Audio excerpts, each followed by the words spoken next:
Good morning, dear students. This is your English period, and today we will do the exercise which are given on page number 78 and 79. Comprehension. Comprehension means छोटे छोटे paragraph में से आपको question answers find out करने हैं. Paragraph is given. You have to read the carefully these lines and find out the answers of your questions.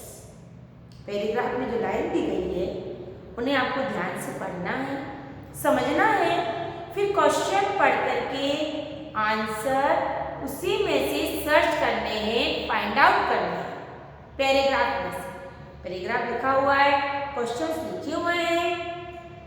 Paragraph को अच्छे से रीड करो, क्वेश्चंस को रीड करो और उस क्वेश्चंस के आंसर उसी पैराग्राफ में से सर्च करके लिखना है. ठीक है. कल हमने लेसन 12 का फर्स्ट एंड सेकंड 2 पैराग्राफ्स किए थे. आज हम लेसन 12 का पैराग्राफ नंबर 3 और 4 करेंगे which are given on page number 78 and 79. कल हमने किया था 76 and 77. Yesterday we completed page number 76 and 77. Today we are going to complete the page number 78 and 79, third paragraph of the lesson. What is the third paragraph? Lonely Mr. Birdie. Lonely Mr. Birdie. Bird से बना birdie. Lonely mister Birdie. Lonely means अकेला. Lonely का मतलब क्या होता है? अकेला. अकेला रहना, कोई भी साथ में नहीं है. Lonely mister Birdie. Yes, keep your fingers and speak the lines along with me. Okay? Mr. Birdie lives in a beautiful house. Mr. Birdie lives in a beautiful house. Mr. Birdie कहाँ रहता है? एक बहुत ही सुंदर घर में रहता है. His house is on a tree. उसका घर कहाँ है? पेड़ के ऊपर है. The name of his house is the Nest. What is the name of the house of Mr. Birdie? The Nest. Mr. Birdie के घर का क्या नाम है? The Nest. He lives alone in his house. वो अपने घर में बिल्कुल अकेला रहता है. Alone means अकेला. He wants someone to live with him. वो चाहता है कि उसके साथ कोई और भी रहे.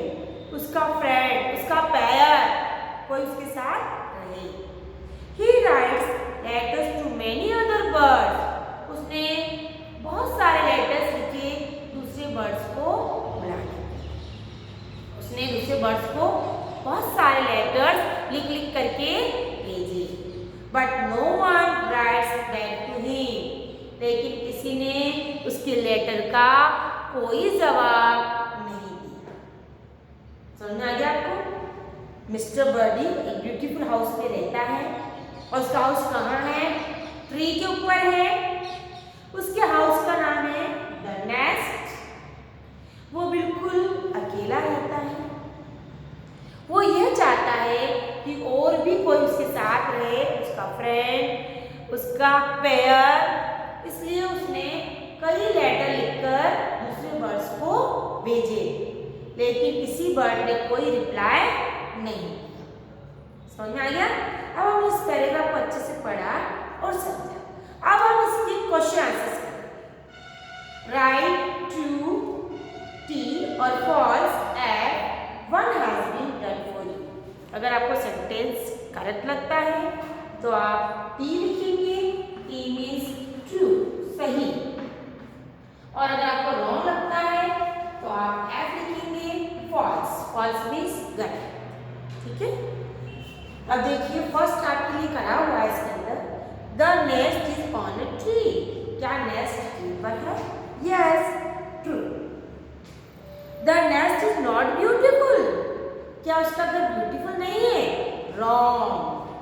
लिखेंगे आप?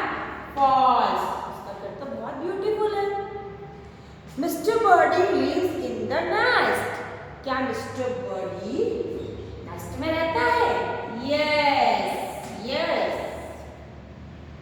Mister Birdie lives with Mrs Birdie. क्या उसकी मिसेस भी उसके साथ रहती है? No, he lives alone. उसकी मिसेस उसके साथ नहीं रहती है। Many birds write letters to Mr. Birdie. क्या बहुत सारे बर्ड्स ने मिस्टर बर्डी को लेटर लिखा? नो, मिस्टर बर्डी ने बहुत सारे बर्ड्स को लिखा है।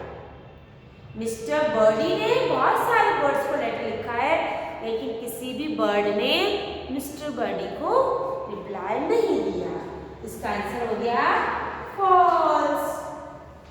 ठीक है, समझ में आ गया? इस तरह से अगर हम इस पैराग्राफ को पढ़ते हैं तो हम इन क्वेश्चन आंसर को अच्छे से कर सकते हैं। पैराग्राफ अच्छे से रीड करेंगे, अंडरस्टैंड करेंगे, then give the answers of given questions. आगे सबको समझ में? चलो नेक्स्ट 4, द फॉरगेटफुल मैन। भुलक्कड़ आदमी।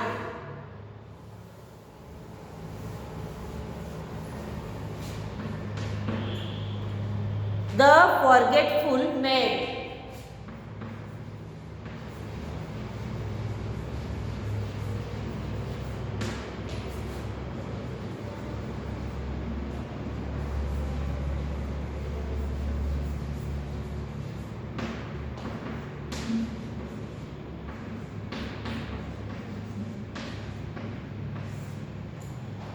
The forgetful man, भुलक्कड़ आदमी।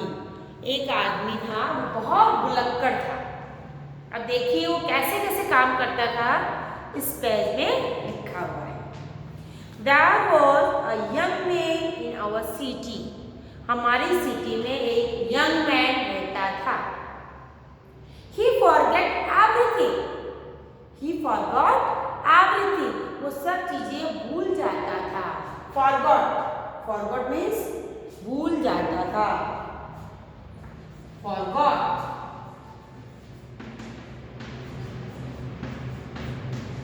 भूलना, हर चीज वो भूल जाता था, उसे याद नहीं रहता था, है ना? He went to buy vegetables. वो सब्जी खरीदने जाता। He went to buy vegetables. वो सब्जियां खरीदने जाता। He came home with sweets. और मिठाई लेकर आ जाता। वो मार्केट सब्जियां खरीदने जाता और मिठाई लेकर आ जाता। He went to his office. वो उसके ऑफिस जाता। He found himself at the railway station. उसको ऑफिस जाना होता और वो रेलवे स्टेशन पहुंच जाता। कितना भुलक्कड़ था देखो आप, जाना उसको ऑफिस होता और वो कहाँ पहुंचता? Railway station.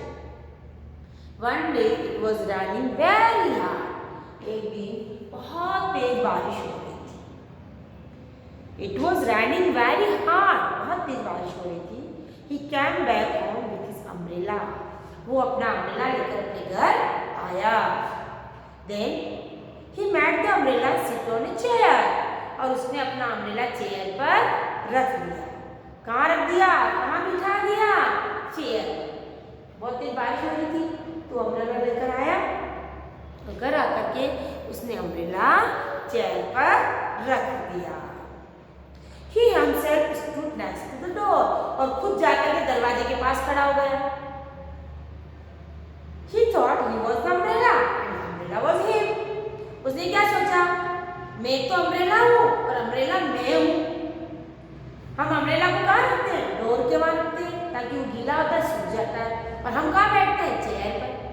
लेकिन उस भुलक्कड़ आदमी ने क्या किया? अम्ब्रेला को रख दिया चेयर पर और खुद जाकर खड़ा हो गया दरवाजे के पास में। और क्या सोचा उसने? कि मैं अम्ब्रेला हूँ और अम्ब्रेला मैं है। मैं अम्ब्रेला हूँ और अम्ब्रेला मैं हूँ। उल्टा सोचा। तो आपने देखा इस स्टोरी में, इस पैराग्राफ में इस भुलक्कड़ आदमी ने कैसे कैसे काम किए।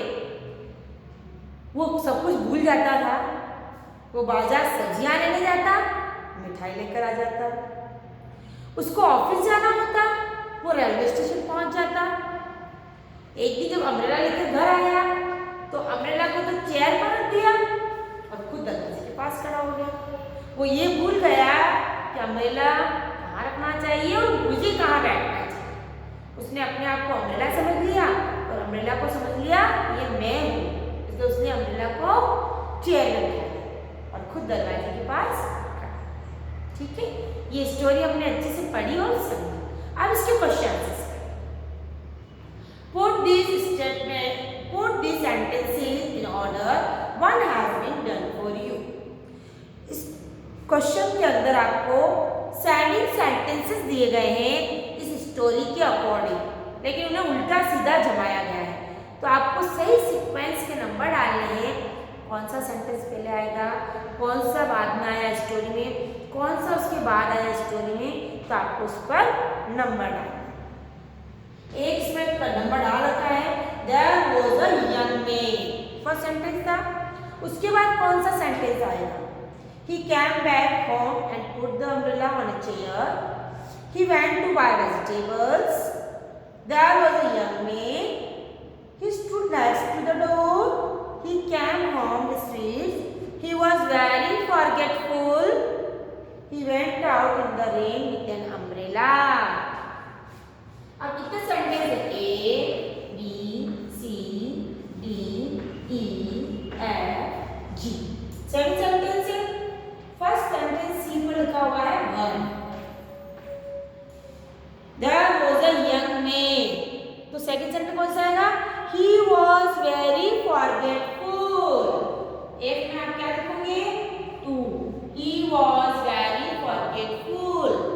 उसके बाद कौन सा सेंटेंस आएगा? He went to buy vegetables। ये आएगा थर्ड नंबर पर। He went to buy vegetables। उसके बाद क्या होता था? जब वेजिटेबल्स लेने जाता तो he came home with sweets। He came home with sweets। ये सेंटेंस आना चाहिए। फिर he went out in the rain with an umbrella। एक दिन वो अम्ब्रेला लेकर बाहर गया। फिर क्या हुआ? उसके बाद he came back home and put the umbrella on a chair। वो बारिश से वापस घर आया और उसने अम्ब्रेला चेयर पर रख दिया। He stood next to the door। वो लास्ट में क्या हुआ था? वो दरवाजे के पास खड़ा हो गया। तो ये सेंटेंस ऐसे होने चाहिए थे। सी वाला सेंटेंस फर्स्ट होना चाहिए, एफ वाला सेकंड, बी वाला थर्ड, ई वाला फोर्थ, जी वाला फिफ्थ, ए वाला सिक्स एंड डी वाला 7। तो आप इसमें नंबर डाल दीजिए। इस तरह से हमारी स्टोरी चल रही है, तो उसी तरह से हमें नंबर भी लिखने हैं सीक्वेंस वाइज। ठीक है, अच्छी लगी आपको स्टोरीज? तो आप स्टोरी नंबर 3 और 4 फिर से पढ़ेंगे और समझेंगे। Lonely mister Birdie and the forgetful man, दोनों स्टोरीज को अच्छे से पढ़ना है और समझना है। ओके।